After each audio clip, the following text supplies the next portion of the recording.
जब कोई व्यक्ति अपने किसी खास के लिए पूरी दुनिया से लड़ जाने की शक्ति रखता है, हिम्मत रखता है, तो हम तुरंत यह कह देते हैं कि देखो वह उससे कितना अधिक प्रेम करता है। परंतु जब उसके कृत्य में सच्चाई नहीं होगी, सत्यता नहीं होगी, तो वह केवल मोह बन के रह जाएगा, जो कि केकई के साथ हुआ। केकई ने यह सब कुछ भरत के लिए किया, परंतु उसमें उन्होंने सच्चाई को कुचला था। वह कहाँ जानती थी कि उनके पुत्र भरत तो सत्य के पुजारी थे, जिनके लिए उन्होंने यह सब कुछ किया, सत्य को कुचला, वही सत्य के पुजारी थे। तो होता क्या है, जब भरत को यह पता चलता है कि यह सब कुछ किया धरा उनकी माँ केकई का है, लोभ में आके केकई ने उनके लिए ही यह सब कुछ किया है। केकई के जीवन का आप देख लीजिए कि संभवतः ही सबसे काला दिन रहे, क्योंकि भरत ने उनसे ऐसी ऐसी बातें, तीखी कड़वी बातें कही जो किसी भी माँ के लिए सह पाना बहुत बहुत मुश्किल है, बहुत पीड़ादायक है।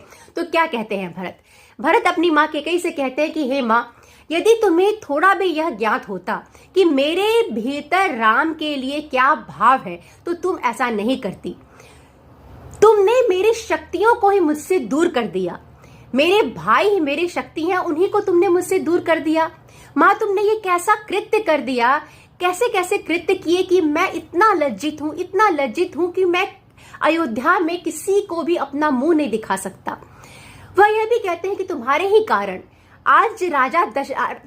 कारण राजा दशरथ के प्राण गए। तुम रघुवंशियों को तुमने कलंकित किया है, और इतना ही नहीं, तुमने तो अपने पिता के नाम को भी खराब किया है। यह भाव होता है भरत का, जब वह यह कहते हैं कि मुझे विश्वास नहीं होता कि तुम धर्मराज अश्वपति की कन्या हो। भरत इतने दुखी हैं कि वह कहते हैं कि मुझे तो माँ ऐसा लगता है कि स्वयं धर्म ने भी तुम्हारा अपरित्याग कर दिया है। वह कहते हैं भरत, तुम चाहती हो कि मैं अयोध्या का राजा बनूं? क्या तुम्हें यह लगता है कि नीति यह कहती है?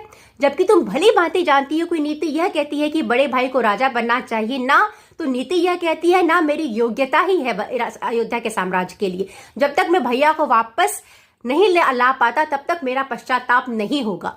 और वह साथ यह भी कहते हैं कि आज मैं तुम्हारा परित्याग कर देता माँ, परंतु मैं तुम्हारा परित्याग केवल इसीलिए नहीं कर पा रहा हूं क्योंकि जिस राम को तुमने वनवास भेजा है, वह राम तुम्हें अपनी सगी माता के रूप में प्रेम करते हैं। यदि उन्हें यह ज्ञात होगा कि मैंने तुम्हारा परित्याग किया है, तो वह मुझसे रूठ जाएंगे और उनके मन को बहुत कष्ट होगा, और केवल श्री राम के लिए मैं तुम्हें छोड़ रहा हूं। काश कि तुम यह जान पाते कि राम मेरे लिए क्या है। तो ऐसी ऐसी बातें भरत कहते हैं कि लज्जित है, वहां केकई लज्जित है।